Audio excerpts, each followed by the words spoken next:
and welcome back. My name is India and I happen to read a lot, and today is a fun TBR video. We are back. We are looking at what I want to read in March. Every time I do these videos, I do start thinking about like the concept of time and the passage of time. Don't ask me why. Every time it's a wrap up, every time it's a TBR, I suddenly start questioning how fast time moves.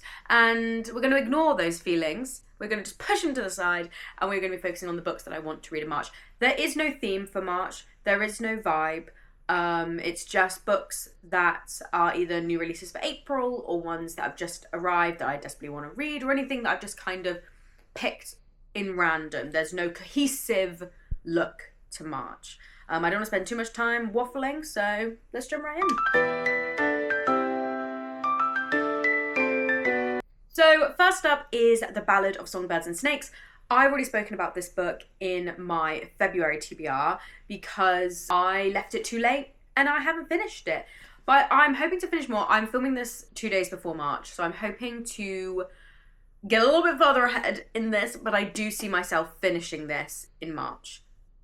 There you go. Then we have Greater Sins by Gabrielle Griffiths. This comes out in March this year, so it comes out this month. I am not normally the person, I've said this so many times, but I'm not normally the person that reads books the month that they come out. If I have received a proof copy like this one, I try to read them the month before they come out just to get ahead, just to be prepared rather than, I don't know, it's just something that I've always done really. So it's very unlike me to read a book the month it comes out, but this is set in a small Scottish community in Aberdeenshire, where the community, the villagers, they find a preserved body in the bog that surrounds the village. And this follows two individuals who have different responses for how they deal with the realization and the finding of this body. Specifically, one of the characters decides that he is going to unravel the mystery of who this woman was, how she got there, what happened to her. So it's kind of a World War I story set in the background of World War I in Scotland, but there's also like I'm guessing a murder mystery, definitely a mystery, maybe a murder mystery tied to this body. So I love murder mysteries. I also love historical murder mysteries, so I'm really, really hoping to enjoy this, and this was sent to me by the publisher. As always, any books that I was sent or gifted or anything will be listed in the description down below. Then we have Murder in the Family by Cara Hunter. This is the second book, the third book I've attempted to read in my 25 and 2025, but probably the one that will be the second one. I just did not have enough time to read any of my chosen 25 books last month, and I think based on the stack that I've got now, I need to think strategically about completing this challenge, and I'm going for Murder in the Family because it is an epistolary novel. And I have said this so many times, but if it is an epistolary novel, I will fucking read it. I love epistolary. This is specifically a murder mystery. It's connected to the true crime genre. It's about a documentary that is getting filmed of the murder of this family, and then the realizations that they make while making this documentary. Again, what I love about it the most is its epistolary nature. That's really exciting. In a stack of a lot of heavy, chunky books, I thought approaching with an epistolary novel, which is always a lot easier to read just because the style in which it's written is a lot different. It makes for quicker pacing. This will be a good one. And I also have only read, and will be entering month 3, and I've only read one of my 25 books that I planned. So, yes. Then I have Dr. No by Percival Everett. Last year, I believe it was. I think it was last year. Oh my God. The concept of time is throwing me off. Last year, I read The Trees by Percival Everett, and it was absolutely incredible. Made it to my top 20 books of the year. It was so good. And I've not read any of his books since then, which is very shocking because of how much I loved his first book that I read. But last month, I read Dr. No. My boyfriend and I are attempting to read all the James Bond movies in order, except for the last fucking one. Oh my God. We are not watching the last one unless I want to fucking cry. I watched it with my dad and I was devastated and I couldn't speak after watching it. But we are trying to watch all the James Bond movies one after the other, and the first one we watched was Dr. No. And I was speaking about it with people at work, and my boss said to me, he said that he read the book Dr. No by Percival Everett, which was inspired by Ian Fleming's Dr. No. And ever since that, and how much I love the James Bond movie, I whacked it instantly on my list after you told me that. So this is a little bit like different, but it's that kind of like it's inspired by Dr. No. It's a very satirical kind of look at it. But it follows Walla Kitu, a professor of mathematics at Brown University, gets noted by this would-be Bond villain called John Sill, who enlists the professor's help to steal a deposit of nothing from Fort Knox and use it to reduce the United States of America to nothing. It's very satirical. It's very on the nose. Reading the blurb kind of weirdly, and this is going to be such a weird reference to connect this book to, but kind of reminds me of things in the Discworld universe, with this idea of he's a professor of nothing, he's going to find nothing to turn the United States into nothing. This kind of play on words, this kind of absurdity, satiricalness really makes me think of the Discworld. I don't know why, it just does, but I'm really excited.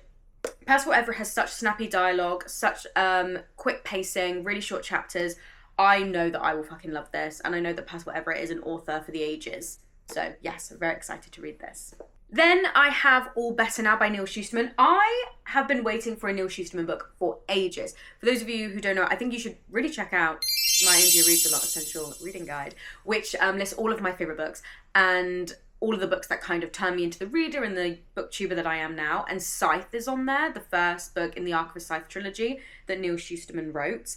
And I finished the trilogy a couple of years ago, and I have not read a Neil Shusterman book since, and I've been wanting to do that. And I was lovingly sent All Better Now by the publishers. I'm pretty sure I was sent by the publishers, or did I buy it? This is a COVID story. I thought I would be the kind of person that would hate COVID-themed stories. I thought I'd be like, oh, it's too soon, don't do it. I don't know what the fuck I'm going about. I read loads of COVID or COVID-adjacent books, and this is kind of very heavily, obviously, I would be shocked if he said it wasn't, inspired by COVID. He's just a dystopian king, I'm sorry. So it's set in a world where anybody can catch the Crown Royale virus, but the Crown Royale virus experiences very weird long-term side effects, such as utter contentment. So stress, greed, and misery that are used to weigh them down are gone after they have contracted the Crown Royale virus. And it follows a bunch of what society and what the world at large would do if misery was taken off the table, if we no longer experienced misery. So you've got businesses that are trying to find a cure, because there's no way you can't be miserable, because if you're utterly content with life, capitalism isn't going to win. Anyway, that way. And it follows three characters, Marielle, Ron, and Morgan, who are upended as they become embroiled in a power play that could change humanity forever. One thing Neil Shusterman is going to do is he's going to tell you capitalism is bad. And I love how this kind of loosely fits in with the Ark of a Scythe series, in the fact of the Ark of a Scythe series is like, what happens if we sold everything? World hunger, poverty. The world is still bad. Humans at their core can still be fallible and can still be awful people, and they will try to abuse that situation. You can literally solve world hunger and humanity will be like, no, I want to cause issues. That's how I view the Ark of a Scythe series anyway. And then we have Bookish by Lucy Mangan. This is kind of essays and discussions about the world of book selling and books as a whole, but also a memoir about Lucy Mangan's life as a reader, as a bookseller, as a journalist, as an author, and how books have shaped specifically her life, not just our life. I'm attending an event next week in which she is doing a talk, and I plan on reading this straight away so I can talk to her about the book. I want to get it signed and hopefully get a photo with her. But I cannot wait to read this. I'm so excited. I love, as you know, I'm trying to read more non-fiction this year, but I specifically love books about books. I love analytical books about specific individual books. I also like books about reading and books as a whole. Last time I went to a similar event, I got Sam Leith's A Haunted Wood, or The Haunted Wood, which is a book about the history of children's literature. And I'm going back. I'm going back with a book about how books have changed this woman's life and what she's learned from being a reader and a bookseller. And that's just exactly the kind of book that I need. So yes, I'm incredibly excited for this one. This is probably the first book that I will read this month, after I finish Ballad, obviously. Then we have The Boyhood of Cain by Michael Amherst. I know nothing about this book. Just straight up, I know nothing about this book. My friend has already read it. She liked it. I am going into this completely blind, mainly because I see this. I see Boyhood of Cain specifically, and I'm thinking, oh, Cain and Abel from the Bible. One of these guys, because I know it's about a friendship between two boys, and I think one of the boys is going to kill the other, and that is my theory. And I'm going in blind so I can figure that out and not know much going in and then be emotionally devastated, because that's my theory. I think it's going to be a Cain and Abel, not necessarily a retelling, but a look into kind of heavily inspired by Cain and Abel. Yes, it does seem very character focused though, which is hit and miss for me, so we shall see. Then another one that we've spoken about on the channel, this is The Persians by Sanam Malouji. This is a generational story, family saga about this 3 generations, I believe it's specifically of women. Yeah, 5 women across 3 generations of an illustrious Iranian family, and it's how they leave Iran to move to America and the ups and downs of moving and living in America, culture shock, things like this. I don't read many family sagas. I don't read many things like this, so it's good to branch out. So I'm really, really hoping I like it. From what I've heard, it's incredibly witty, and I love witty books. But hopefully, if this is the kind of witty that I enjoy, I'll fly through this without a shadow of a doubt. Then the next one we have is Mythica, another non-fiction in 1 month. Who am I turning into? Mythica is by Emily Hauser. Now, I know a lot of you are going to say, Greek mythology, ? Because I have been known to be very open about my feelings of oversaturation with Greek mythology. This is different. This is non-fiction.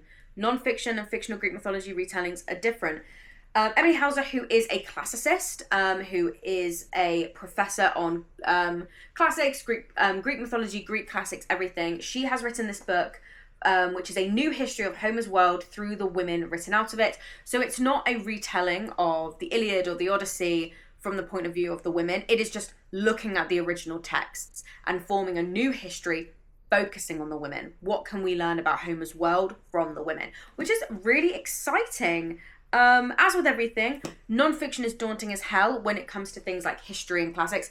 Memoirs are different. I'm not daunted by memoirs. I think maybe because the writing's more personable, it's more anecdotal, it's less heavy on referencing. So I'm always just oh, this is easy and fun and fast-paced and referencey, kind of historical, focusing on classics.